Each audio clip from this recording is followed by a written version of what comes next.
Êxodo, capítulo 1. Vamos começar o nosso estudo do livro de Êxodo e abrir lá no capítulo 1. Este livro é uma continuação do livro de Gênesis. O último versículo do livro de Gênesis é: E morreu José da idade de 110 anos, e o embalsamaram e o puseram num caixão no Egito. E agora, Êxodo capítulo 1, versículo 1 ao 6. Estes, pois, são os nomes dos filhos de Israel que entraram no Egito com Jacó. Cada um entrou com sua casa: Ruben, Simeão, Levi e Judá, Issacar, Zebulon e Benjamim, Dan e Naftali, Gade e Asser. Todas as almas, pois, que procederam dos lombos de Jacó foram 70 almas. José, porém, estava no Egito. Faleceu José e todos os seus irmãos, e toda aquela geração.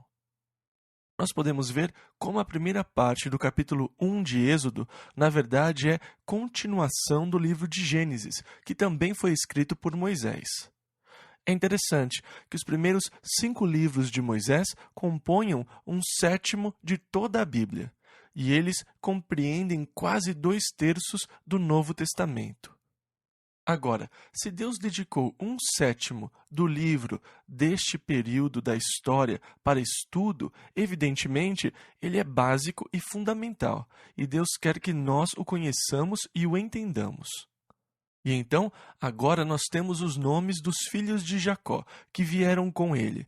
Eles desceram ao Egito com as suas famílias, 70 almas, e José já estava lá com os seus 2 filhos. Versículo 7.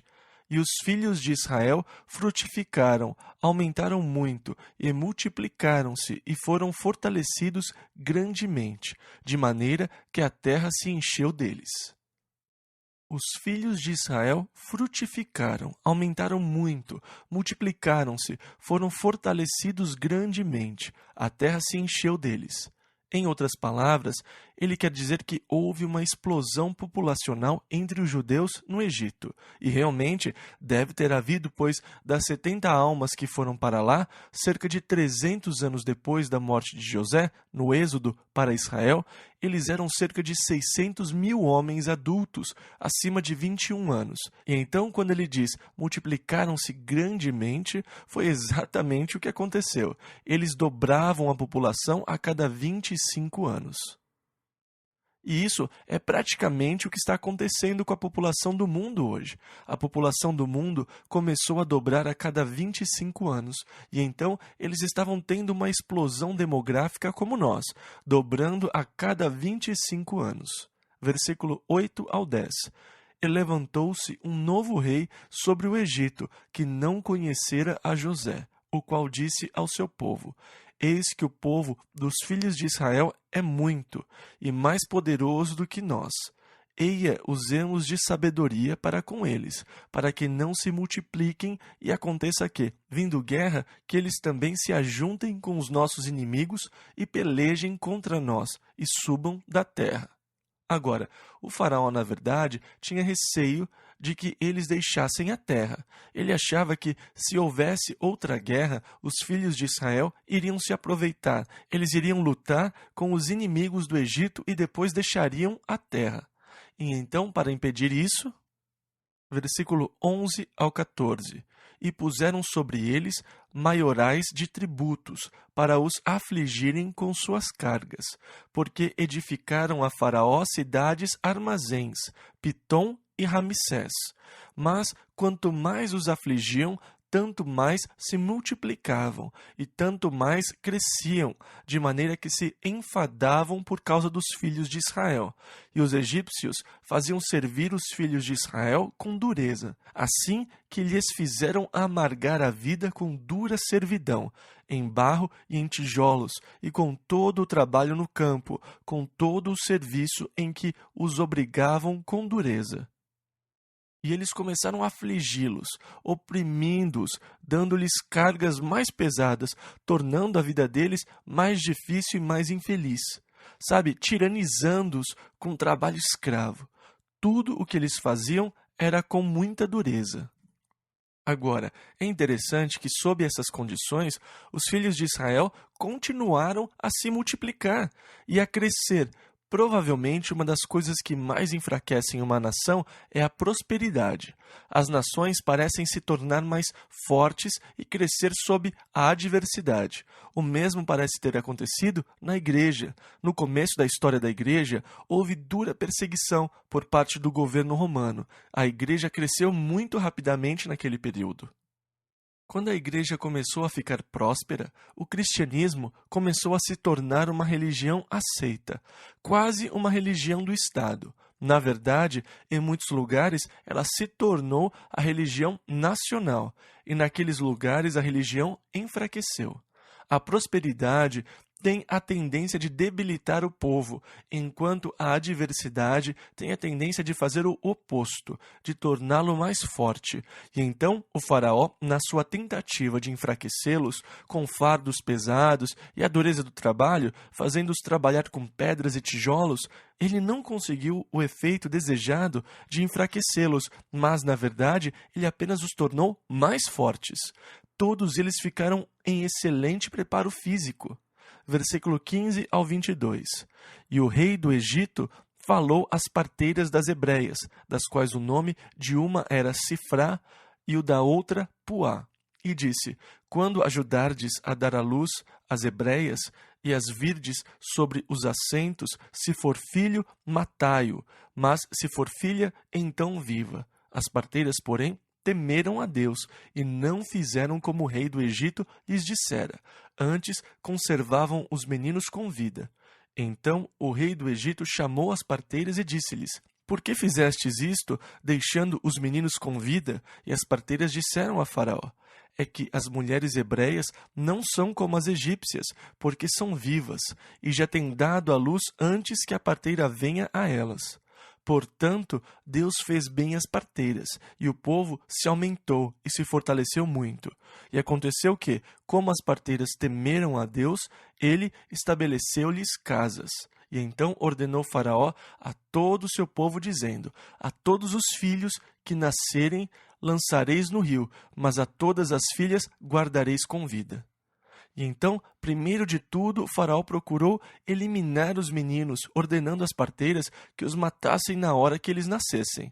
Quando isso falhou, ele deu uma ordem ao povo, que pegassem os bebês meninos e os jogassem no rio, mas que poupassem as meninas.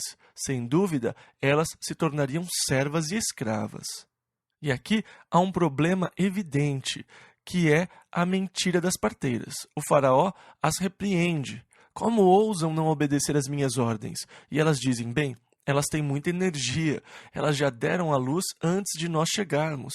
Elas não são como as mulheres egípcias, que têm uma vida tranquila e descansada. Agora, isso poderia até ser verdade. Parece que quando as mulheres são forçadas ao trabalho pesado, o seu preparo físico fica de tal forma que elas podem ter o bebê e voltar logo ao trabalho. Na Nova Guiné, as mulheres fazem a maior parte do trabalho da lavoura, a maior parte do trabalho mesmo, e elas têm o bebê, amarram o bebê nas costas e voltam para o campo. Eu acho que algumas de vocês mulheres devem pensar: não. E vocês se lembram como foi quando tiveram o seu bebê, mas vocês são delicadas, só isso. Nós gostamos de vocês assim, não tem nada errado com vocês por isso. E eu não iria querer que vocês fossem musculosas como as mulheres da Nova Guiné. Então, é bem possível que não fosse uma mentira, mas alguns acham que era mentira sim. Se era ou não, eu não sei, mas se era mentira o que elas disseram ao faraó, então como Deus as abençoou? Eu não tenho nenhuma resposta. Eu sinto muito desapontá-los, mas eu não sei todas as coisas. E esta é uma das coisas difíceis. Eu não entendo, eu não sei. Tudo o que eu sei é o que está escrito. Deus fez bem as parteiras, e então Deus as abençoou.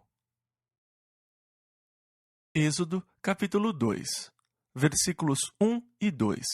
E foi um homem da casa de Levi e casou com uma filha de Levi. E a mulher concebeu e deu à luz um filho, e, vendo que ele era formoso, escondeu-o 3 meses. ele era formoso, era um bebê lindo. E então, esta mulher teve um lindo bebê e não teve coragem de jogá-lo no rio, conforme a ordem de Faraó. Mas ele era um bebê tão lindo, e é claro, que mãe poderia jogar o seu próprio filho no rio? E então ela o escondeu por 3 meses. Versículo 3. Não podendo, porém, mais escondê-lo, tomou uma arca de juncos e a revestiu com barro e betume, e pondo nela o menino, a pôs nos juncos à margem do rio. E então, em outras palavras, ela cumpriu a ordem de lançar a criança no rio. Só que ela fez um cesto, impermeabilizou o cesto e o colocou no rio, só que dentro do cesto. Versículo 4 ao 6. E sua irmã postou-se de longe para saber o que lhe havia de acontecer. E a filha de Faraó desceu a lavar-se no rio, e as suas donzelas passeavam pela margem do rio. E ela viu a arca no meio dos juncos, e enviou a sua criada, que a tomou, e, abrindo-a, viu ao menino, e eis que o menino chorava. E moveu-se de compaixão dele, e disse: Dos meninos dos hebreus é este. E aqui nós vemos uma linda história de Deus, de preservação. A criança foi colocada no rio, dentro de um cesto impermeabilizado, e a sua irmã ficou escondida para ver o que iria acontecer. Em seguida, a filha de Faraó vai até o rio para tomar o seu banho e vê o cesto. E ela manda uma criada pegar o cesto porque ela ficou curiosa. E quando ela abre o cesto, bem naquela hora, o pequeno Moisés começa a chorar e ela fica comovida. E ela diz: é um dos filhos dos hebreus. Versículo 7.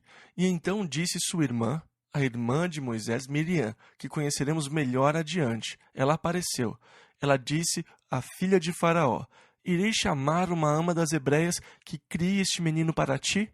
E aquela era uma prática muito comum naqueles dias, a ama de leite. Você contratava uma mulher para amamentar o seu filho por você, e Miriam se oferece para encontrar uma mulher para amamentar a criança.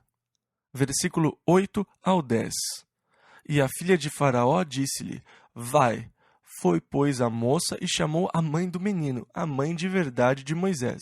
Então lhe disse a filha de Faraó: leva este menino e cria-mo, eu te darei teu salário. E a mulher tomou o menino e criou-o. E quando o menino já era grande, ela o trouxe à filha de Faraó, a qual o adotou. E chamou-lhe Moisés, que quer dizer ser tirado das águas, e disse: porque das águas o tenho tirado. Deus opera de maneiras muito interessantes. Moisés pôde crescer em casa durante os seus primeiros anos, onde ele foi doutrinado nas tradições hebraicas, provido com o sentimento de uma nação, de destino. Este é certamente um tremendo exemplo do que o Provérbio 22, lá no versículo 6, declara: educa a criança no caminho em que deve andar, e até quando envelhecer não se desviará dele.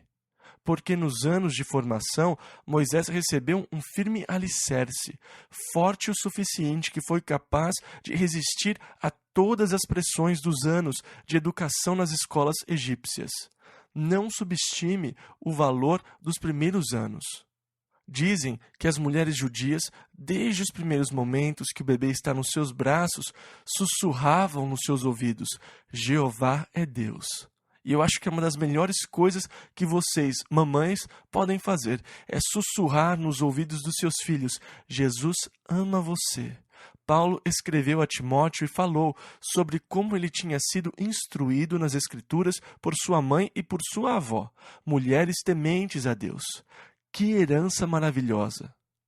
Eu agradeço a Deus porque eu tive uma herança muito semelhante. Desde bebê, eu fui ensinado nas Escrituras pela minha mãe. Eu não tive as leituras tradicionais de antes de dormir. Os Três Porquinhos, Chapeuzinho Vermelho. Eu não era assustado com contos de terror, na verdade, né? Imagine, o lobo come a vovó, mas o lenhador vem e corta o lobo em pedaços. E agora, boa noite, meu querido, durma bem. Não, eu não consigo entender a mentalidade de algumas das histórias que são lidas na hora de dormir. Coitada da criança, o que estamos fazendo com os nossos filhos? Os meus pais foram sábios e não me encheram com esse lixo. Eu cresci assim, sabendo como Deus sempre cuida dos seus filhos, como Deus derrotou o gigante pelas mãos de Davi. Eu sabia tudo sobre Moisés entre os juncos, sobre o poder de Deus de salvar. Eu sabia do livramento de Deus da cova dos leões. Eu sabia que não importa o que acontecesse, Deus estaria comigo, me protegeria e me daria abrigo. A minha mãe ficava atrás de mim no quintal enquanto eu jogava bola ou quando eu brincava no balanço, e ela me dava versículos, me fazia repeti-los, me ajudava a decorá-los, e ela me encheu com o conhecimento da palavra de Deus. Aqueles primeiros anos foram anos muito importantes. Mesmo antes de você achar que o seu filho pode entender, comece a sua educação e treinamento. É muito importante que o cérebro seja estimulado nos primeiros meses, por causa das conexões que estão sendo feitas ali. Elas ocorrem de acordo com o estímulo que as crianças recebem.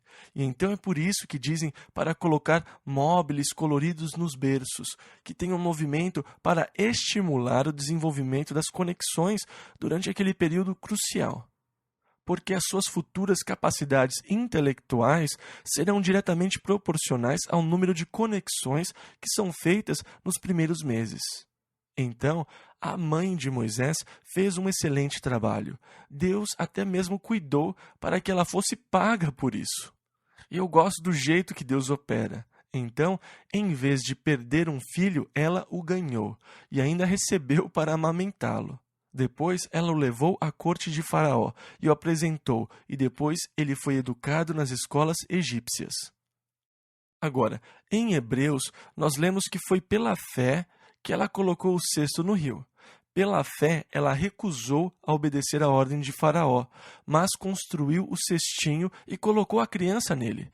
Pela fé, Moisés, quando adulto, recusou ser chamado filho da filha de Faraó e ser identificado com os egípcios, mas ele se identificou com o povo de Deus. Ele recusou ser chamado de filho da filha de Faraó porque ele preferiu não desfrutar os prazeres do pecado por um pouco de tempo, mas ele considerou o vitupério de Cristo como riquezas maiores do que os tesouros do Egito. Isso mostra como foi importante o que ele recebeu da sua mãe. Agora, não foi apenas um bom fundamento, mas ele tinha noção do destino, e o propósito de Deus para o povo foi incutido em Moisés. E então, quando ele foi para o campo, o que veremos daqui a pouco, e viu um egípcio maltratando um israelita, ele matou o egípcio. No dia seguinte, quando ele viu 2 israelitas brigando e foi separá-los, eles disseram: "Quem o colocou como juiz sobre nós?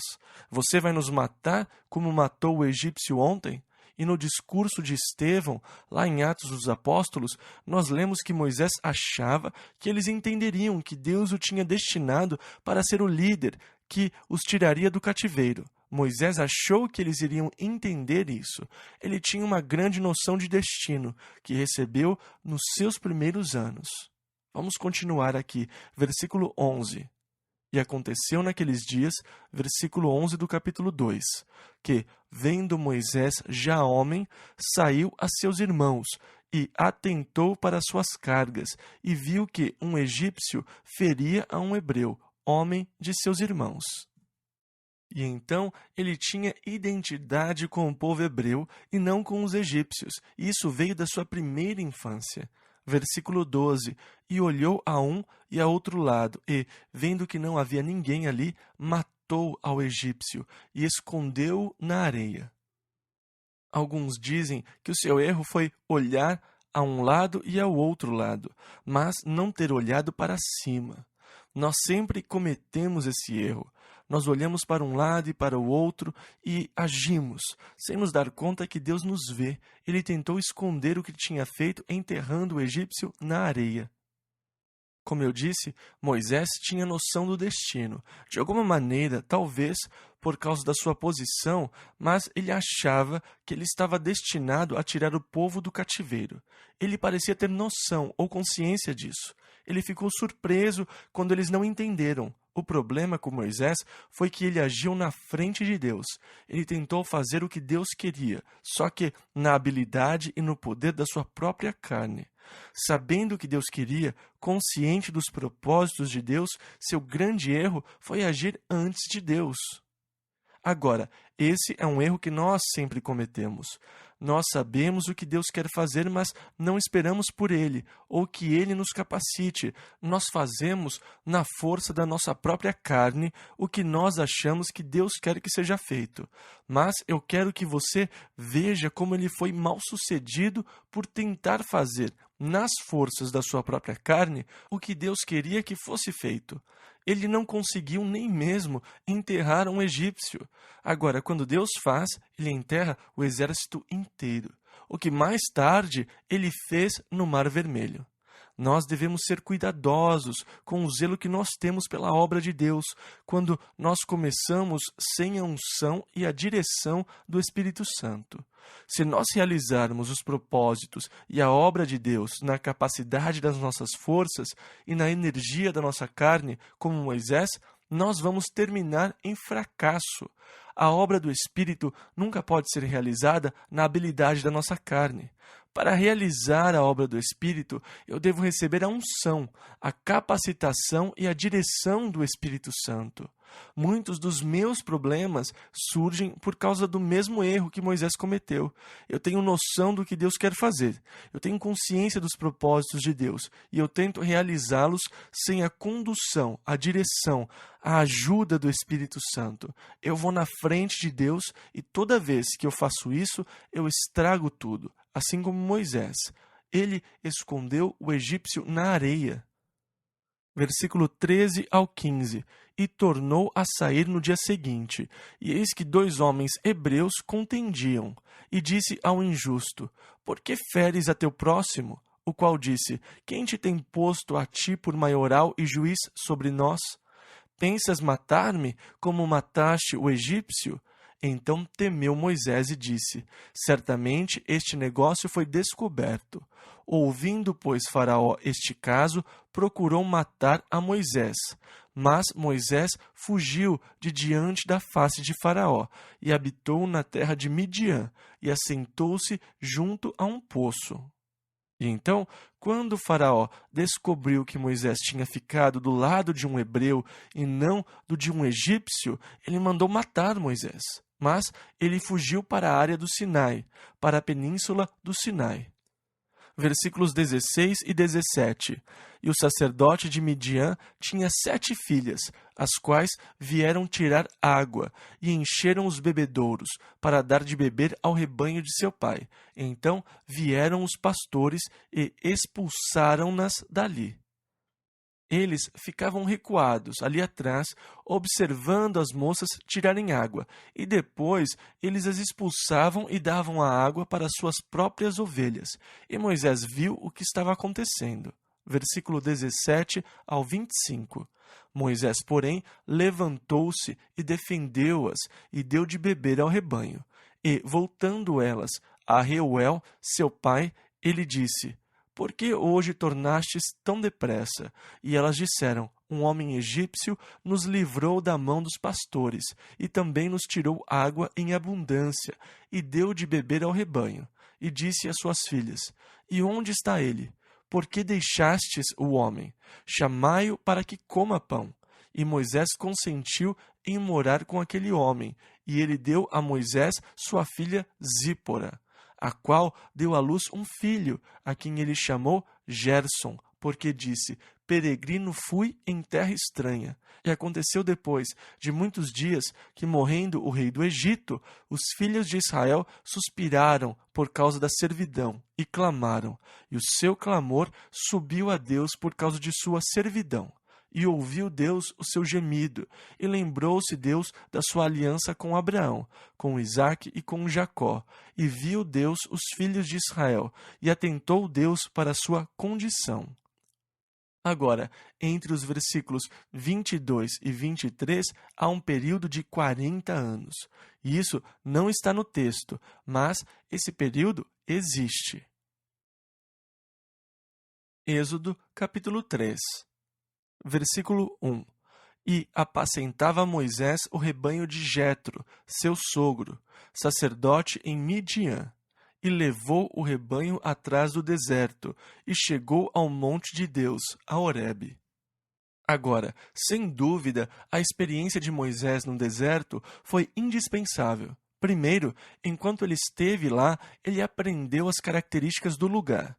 Quando ele esteve lá como um pastor, seguindo os rebanhos pelo deserto do Sinai e ao redor do Monte Horebe, ele se tornou muito familiarizado com a área. Ele sabia onde ficavam os poços, ele passou a conhecer um pouco das condições climáticas dali. Na verdade, ele adquiriu técnicas boas e práticas de sobrevivência no deserto.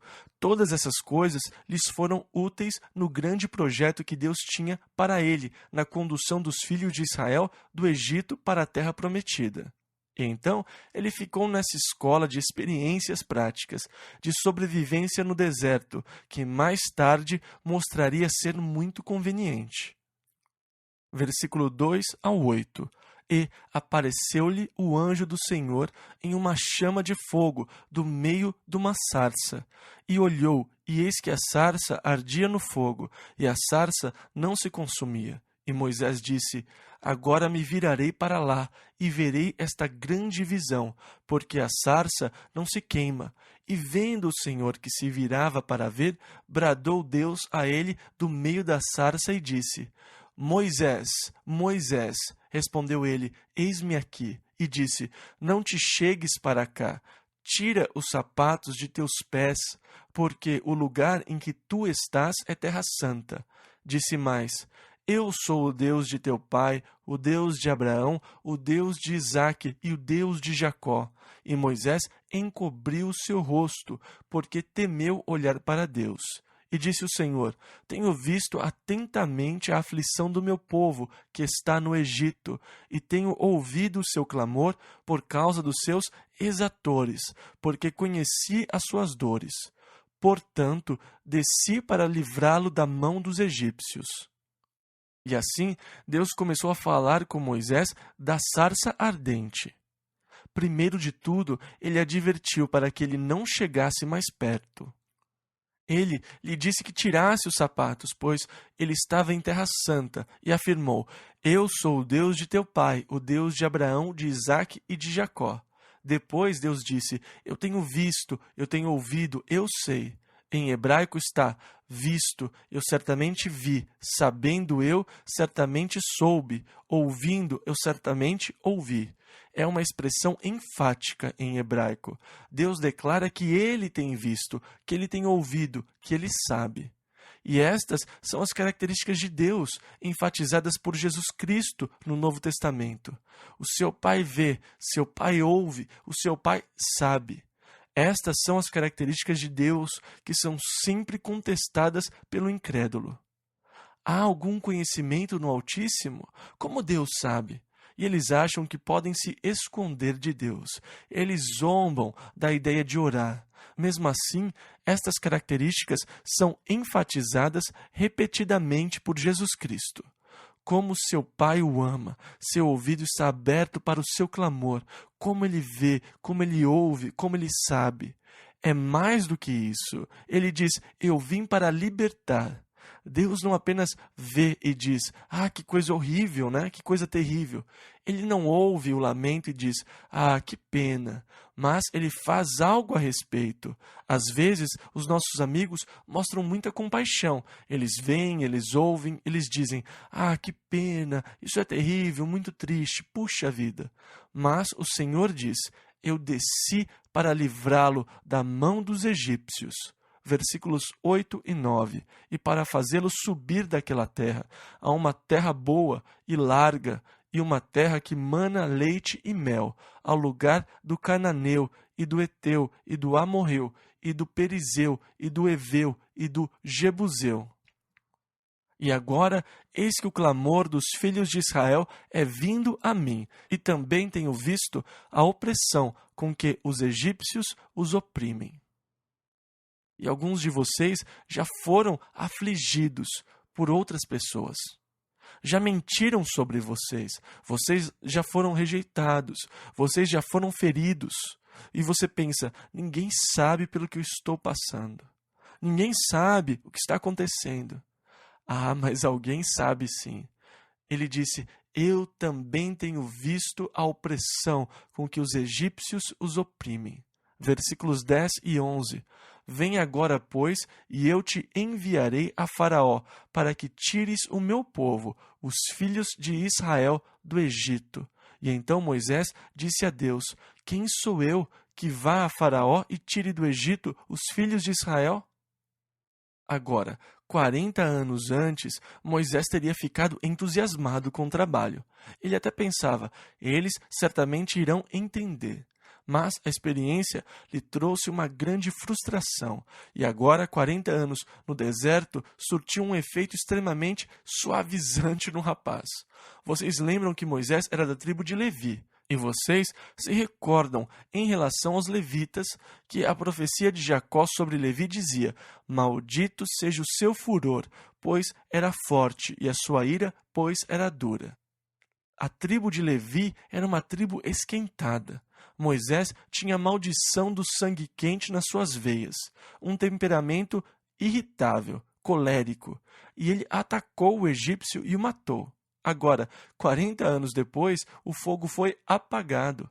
Ele não é mais esquentado, pronto para a batalha. Na verdade, ele tinha se tornado muito manso. Quando Deus disse, eu quero que você vá a Faraó para tirar o meu povo de lá, ele respondeu, ei, quem sou eu para ir a Faraó e para tirar os filhos de Israel do Egito?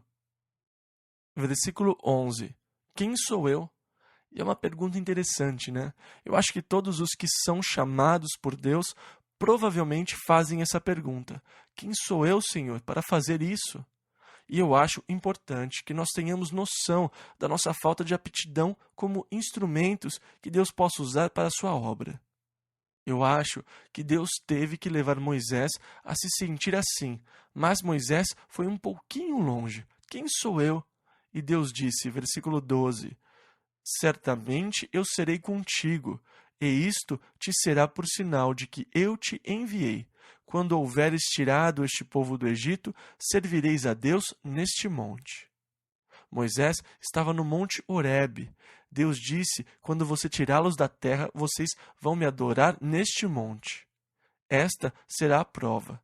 E foi aqui no monte Horebe que ele recebeu os 10 mandamentos. Versículo 13 ao 15. Então disse Moisés a Deus, eis que quando eu for aos filhos de Israel e lhes disser, o Deus de vossos pais me enviou a vós, e eles me disserem, qual é o seu nome? Que lhes direi? E disse Deus a Moisés, eu sou o que sou. E disse mais, assim dirás aos filhos de Israel, eu sou, me enviou a vós. E Deus disse mais a Moisés, assim dirás aos filhos de Israel, o Senhor Deus de vossos pais, o Deus de Abraão, o Deus de Isaque e o Deus de Jacó me enviou a vós. Este é meu nome eternamente, e este é meu memorial de geração em geração. Mas Moisés disse, quem eu vou dizer que me enviou? E Deus disse a Moisés, eu sou o que sou. E isso, na verdade, foi para Moisés. Deus declara a Moisés o relacionamento. Eu sou. Eu sou o quê? Eu sou o que você venha a precisar. O nome de Deus é um verbo, ser. Eu sou, porque Deus quer ser para você exatamente o que você estiver precisando. Eu sou a sua paz. Eu sou a sua força, eu sou a sua ajuda, eu sou o seu guia, eu sou a sua justiça, eu sou a sua salvação, eu sou a sua herança. Qualquer que seja a sua necessidade, Deus se torna para você o que você precisar. O que se torna é o nome Yahvé. O que se torna, pois Deus se torna o que você estiver precisando. Agora, eles vão perguntar quem me enviou, e aos filhos de Israel. No versículo 15, e Deus disse mais a Moisés, assim dirás aos filhos de Israel, o Senhor Deus de vossos pais, o Deus de Abraão, o Deus de Isaque e o Deus de Jacó me enviou a vós. Este é meu nome eternamente, e este é meu memorial de geração em geração. E então é assim que Deus se identifica à nação de Israel, o Deus de seus pais, ou Deus Jeová de seus pais, o Deus de Abraão, o Deus de Isaque, o Deus de Jacó. Versículo 16 ao 18. Vai e ajunta os anciãos de Israel e dize-lhes: O Senhor Deus de vossos pais, o Deus de Abraão, de Isaque e de Jacó, me apareceu dizendo: Certamente vos tenho visitado e visto o que vos é feito no Egito. Portanto, eu disse: Far-vos-ei subir da aflição do Egito à terra do Cananeu, do Eteu, do Amorreu, do Perizeu, do Eveu e do Jebuseu, a uma terra que mana leite e mel. E ouvirão a tua voz, e irás, tu com os anciãos de Israel, ao rei do Egito, e dir-lhe-eis: O Senhor Deus dos Hebreus nos encontrou. Agora, pois, deixa-nos ir, caminho de 3 dias para o deserto, para que sacrifiquemos ao Senhor nosso Deus. Então, para os hebreus, ele era Deus Jeová, o Deus de Abraão, o Deus de Isaque, o Deus de Jacó. Para o faraó, ele seria Deus Jeová dos hebreus. Versículo 19 ao 22. Eu sei, porém, que o rei do Egito não vos deixará ir, nem ainda por uma mão forte, porque eu estenderei a minha mão e ferirei ao Egito com todas as minhas maravilhas que farei no meio dele. Depois vos deixará ir. E eu darei graça a este povo aos olhos dos egípcios. E acontecerá que, quando sairdes, não saireis vazios, porque cada mulher pedirá à sua vizinha e à sua hóspede joias de prata, e joias de ouro, e vestes, as quais poreis sobre vossos filhos e sobre vossas filhas, e despojareis os egípcios. Deus está dizendo, ele os está ensinando a saquear os egípcios. Mas, na verdade, o que eles iriam levar eram salários que eram devidos por tantos anos de escravidão, de servidão, pelos quais eles não foram pagos. Então, eles estariam apenas arrecadando os salários atrasados de todos os anos que eles tinham sido escravos dos egípcios. Êxodo, capítulo 4, versículo 1. Então respondeu Moisés e disse: Mas eis que não me crerão. Agora, ele não está convencido. Eles vão dizer: Quem o enviou? Está bem. Deus disse então: Diga que foi Deus Jeová, o Deus dos seus pais, Abraão, Isaque e Jacó. Mas Moisés contesta: Eles não crerão. Versículo 1 ao 9. Nem ouvirão a minha voz, porque dirão: O Senhor não te apareceu. E o Senhor disse-lhes: Que é isso na tua mão? E ele disse: Uma vara, era uma bengala, um cajado. E ele disse: Lança-a na terra. Ele a lançou na terra e tornou-se em cobra. E Moisés fugia dela. Então disse o Senhor a Moisés: Estenda a tua mão e pega-lhe pela cauda. E estendeu sua mão e pegou-lhe pela cauda e tornou-se em vara na sua mão. E aí Deus disse: Para que creiam que te apareceu o Senhor Deus de seus pais, o Deus de Abraão, o Deus de Isaque e o Deus de Jacó. E disse-lhe mais o Senhor: Põe agora a tua mão no teu seio. E tirando-a, eis que a sua mão estava leprosa, branca como a neve. E disse: Torna a pôr a tua mão no teu seio. E tornou a colocar sua mão no seu seio, depois tirou-a do seu seio, e eis que se tornara como a sua carne. E acontecerá que, se eles não te crerem, nem ouvirem a voz do primeiro sinal, crerão a voz do derradeiro sinal. E se acontecer que ainda não creiam a estes 2 sinais, nem ouvirem a tua voz, tomarás das águas do rio e as derramarás na terra seca, e as águas que tomarás do rio tornar-se-ão em sangue sobre a terra seca. E então, você quer sinais? Tudo bem. Você acha que eles não vão acreditar em você? Quando você estiver lá e eles disserem: Ah, não foi o Senhor. Então, jogue o seu cajado. Quando ele se tornar uma cobra e começar a correr atrás deles, eles vão acreditar. Se eles não acreditarem nisso, coloque e tire a sua mão do seu peito. Ela vai estar com lepra e eles vão fugir de você. Depois, você a coloca e tira de novo e ela estará curada. e ele foi provido com esses sinais. Versículos 10 e 11. Então disse Moisés ao Senhor: Ah, meu Senhor, eu não sou homem eloquente, nem de ontem, nem de anteontem, nem ainda desde que tens falado ao teu servo, porque sou pesado de boca e pesado de língua. Ou seja, Senhor, eu não consigo falar. E disse-lhe o Senhor. Eu acho isso muito interessante, muito interessante. Deus disse: quem fez a boca do homem? Ou quem fez, espere um pouco, quem fez o mudo, ou o surdo, ou o que vê, ou o cego? Não sou eu, o Senhor? Você quer dizer que Deus fez os cegos?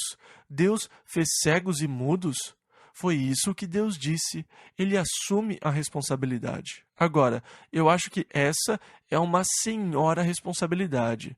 Isso imediatamente me coloca em conflito com Deus, porque eu não entendo o motivo.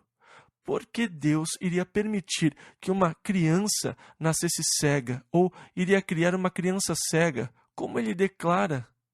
Por que Deus criaria uma criança surda e muda? Veja, imediatamente o meu conceito de Deus é posto em dúvida. Mesmo assim, em alguns casos, Deus declarou que ele criou algumas enfermidades físicas. E reparem que ele não dá nenhuma explicação, ele só declara o fato. Isso se torna um dos maiores desafios à minha fé. Mas, se eu conseguir superar essa dificuldade, eu terei uma fé ainda maior em Deus. Na verdade, uma fé inabalável em Deus, que nada conseguirá derrubá-la. Se eu acredito somente no que eu posso entender, isso não é fé, é intelecto. Crer no que eu não consigo entender é dar um passo de fé, o que honra a Deus. Em Hebreus 11, 6, nós lemos: sem fé é impossível agradar a Deus. E então, se eu posso crer que Deus criou uma criança cega, e mesmo assim crer que Deus é amor e que Deus é justo, porque as Escrituras afirmam que Deus é justo e que Deus é amor, eu acredito em algo que eu não consigo entender. Como pode um Deus amoroso criar uma criança cega? Eu não sei, mas eu sei que Ele criou. Ele disse que criou, e eu creio na sua palavra, eu creio nele. Embora eu não consiga entender, nem seja capaz de chegar a alguma conclusão, eu creio que Deus é um Deus de amor. Eu creio que Ele é um Deus justo. Mesmo que Ele tenha feito coisas que eu não consiga entender, a minha fé no seu amor não é abalada. Na verdade, por não conseguir racionalizar ou entender, eu passo a ter um relacionamento de fé mais profundo com Deus. Deus não usou a criança cega para destruir a minha fé, mas para intensificar a minha fé nele e para fazer a minha fé em Deus passar do intelecto para o coração, que é tão importante.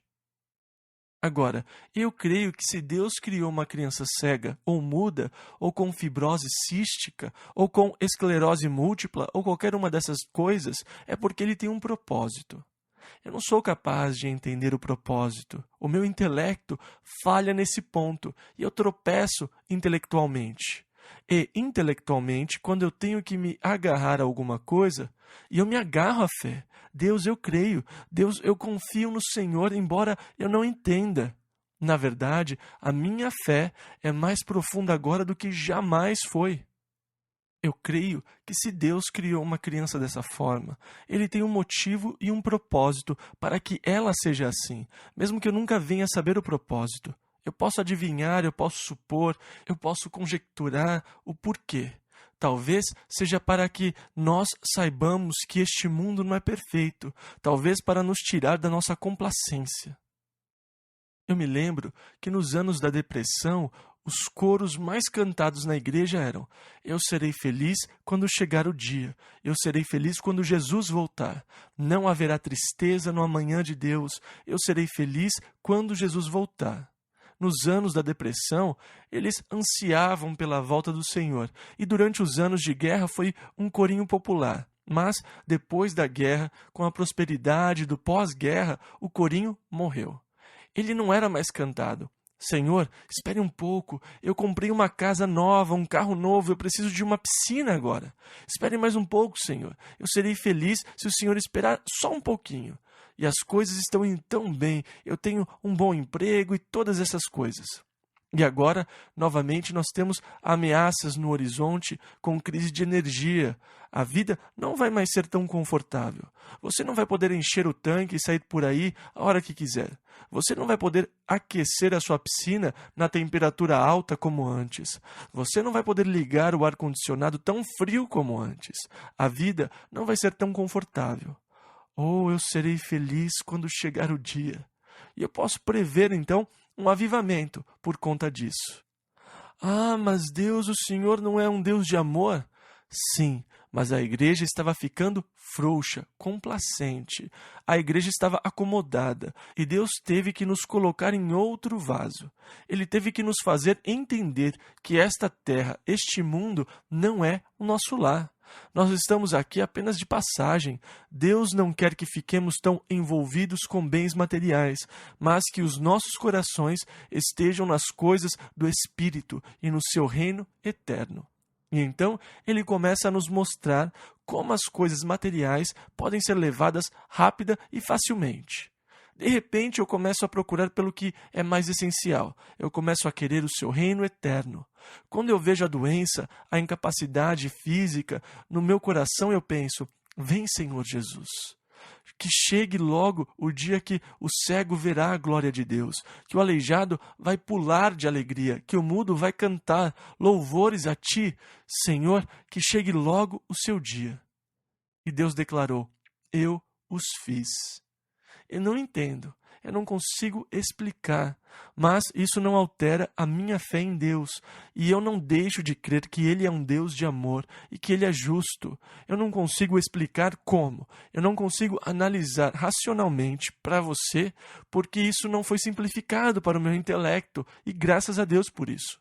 Eu devo apenas crer na Sua palavra eterna e confiar nele, e dessa forma a minha fé em Deus é maior. Versículos 12 e 13. Vai, pois, agora, e eu serei com a tua boca, e te ensinarei o que hás de falar. Ele, porém, disse, Ah, meu Senhor, envia pela mão daquele a quem tu hás de enviar. Literalmente, Moisés disse, Ó Senhor, por favor, envie outro. Depois de tudo isso, Senhor, eles vão perguntar, quem enviou você? O que eu devo dizer? Diga apenas o Deus Jeová, o Deus de Abraão, Isaque e Jacó. Mas, Senhor, eles não vão acreditar. Bem, o que você tem na mão? Uma vara. Bem, use isso. Mas, Senhor, eu não consigo falar, eu não sou eloquente. Tudo bem, eu serei com a tua boca e te ensinarei o que hás de falar. E mesmo assim Moisés disse, Senhor, o Senhor não poderia mandar outra pessoa? Esse Moisés era muito liso. Versículos 14 e 15. Então se acendeu a ira do Senhor contra Moisés e disse, Não é Arão o levita teu irmão? Eu sei que ele falará muito bem, e eis que ele também sai ao teu encontro, e vendo-te se alegrará em seu coração. E tu lhe falarás, e porás as palavras na sua boca, e eu serei com a tua boca e com a dele, ensinando-vos o que haveis de fazer. Ou seja, tudo bem, né? É isso que você quer? Então Arão vai com você, que ele seja o seu porta-voz. Mas nós podemos dizer que essa não era a intenção de Deus. Ele permitiu. Você pode até discutir, mas Arão se tornou uma pedra de tropeço. Ele não era o melhor. Deus vai elevar você para o nível mais alto que você permitir que ele o leve. Depois, ele vai fazer de tudo por você, mas naquele nível. E muitas vezes, assim como Moisés, nós limitamos Deus até onde nós o permitimos nos elevar. Ele poderia ter sido elevado a um nível mais alto. Deus estaria com ele e o teria ajudado. Ele não precisava de Arão. Ele não precisava da interferência de Arão. Ah, você quer? Tudo bem, você vai ter. Só que você vai estar um degrau a menos do que Deus tinha para a sua vida. É possível viver 1, 2, 3 degraus a menos na escada quando Deus queria você lá em cima no topo e totalmente vitorioso. A sua relutância em permitir que Deus o eleve ao nível mais alto limita, restringe a obra de Deus na sua vida. Deus continua sendo amoroso e bondoso. Ele vai elevar você ao nível mais alto que você permitir. E depois, Ele fará de tudo por você naquele nível. Mas, infelizmente, parece que nós sempre restringimos a obra de Deus na nossa vida. Nós tomamos decisões mais cômodas, alternativas. E o Senhor disse: certo, você quer Arão? Ótimo, ele pode falar, deixe-o falar. Você coloca as palavras na sua boca, mas eu ainda serei com a sua boca e com a dele também, e eu vou ensiná-los o que fazer. Versículo 16. E ele falará por ti ao povo, e acontecerá que ele te será por boca, e tu lhe serás por Deus. Em outras palavras, você vai ser o intermediário. Eu vou falar com você e vou lhe dar as minhas palavras, e você dá a Arão as minhas palavras. E então agora você tem um passo a mais. Agora, quem fez o bezerro de ouro no deserto? Arão foi um laço para Israel. Moisés insistiu que Deus descesse ao seu nível em vez de se deixar elevar ao nível de Deus. Versículo 17 ao 21. Toma, pois, esta vara na tua mão, com que farás os sinais. E então foi Moisés e voltou para Jetro, seu sogro, e disse-lhe: Eu irei agora, e tornarei a meus irmãos que estão no Egito, para ver se ainda vivem. Disse, pois, Jetro a Moisés: Vai em paz. Disse também o Senhor a Moisés em Midian: Vai, volta para o Egito, porque todos os que buscavam a tua alma morreram. Tomou, pois, Moisés sua mulher e seus filhos, filhos no plural, mas não diz quando o outro filho nasceu, apenas sabemos quando Gerson nasceu. E os levou sobre um jumento e tornou à terra do Egito.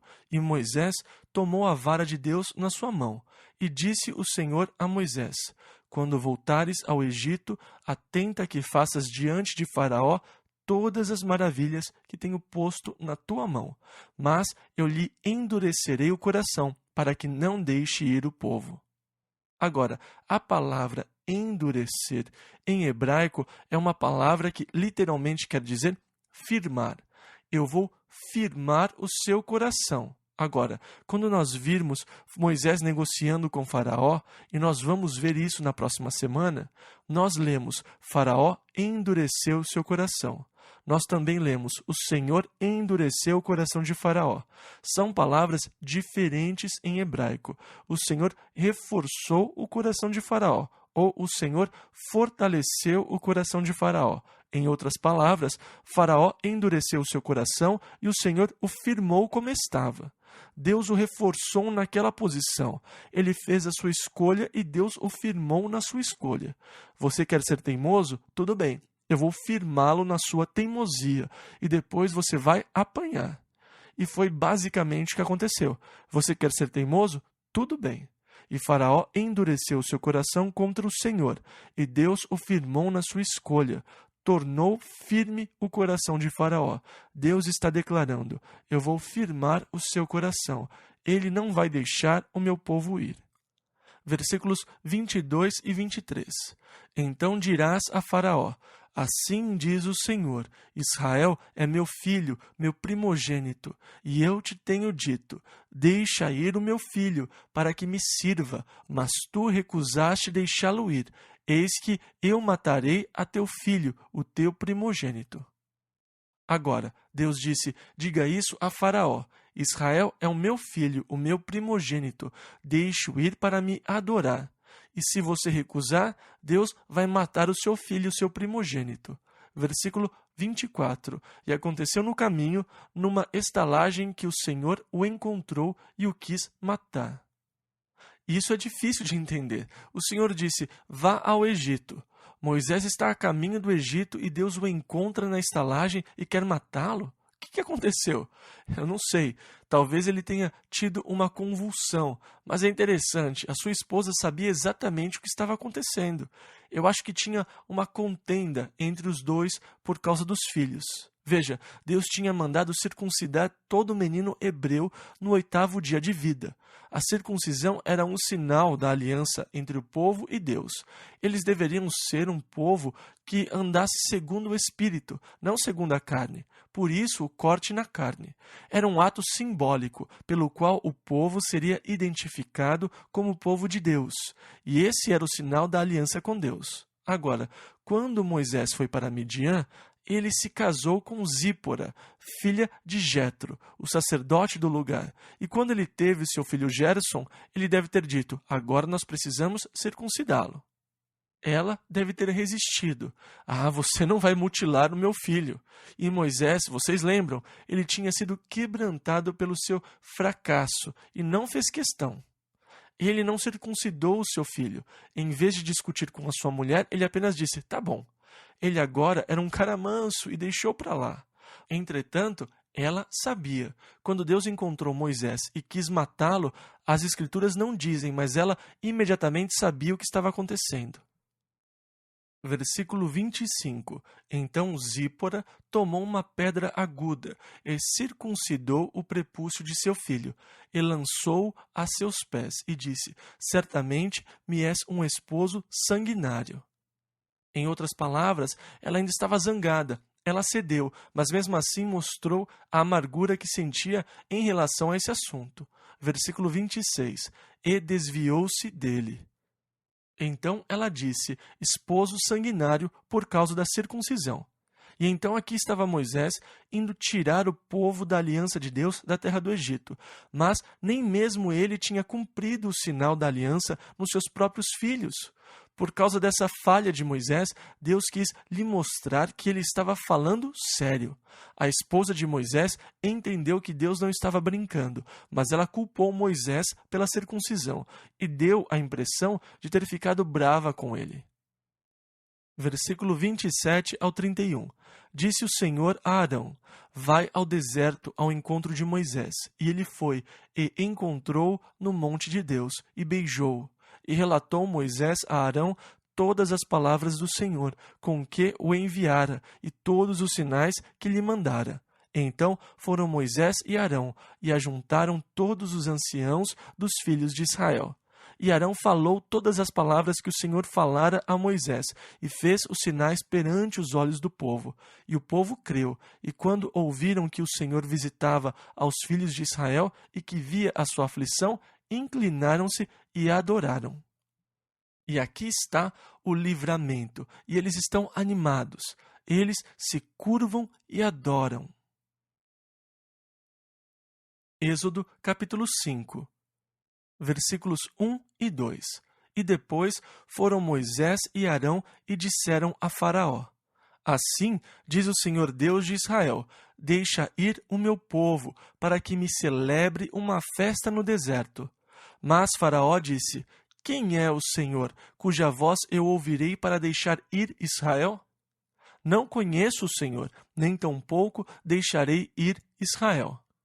E então Faraó claramente desafia a Deus.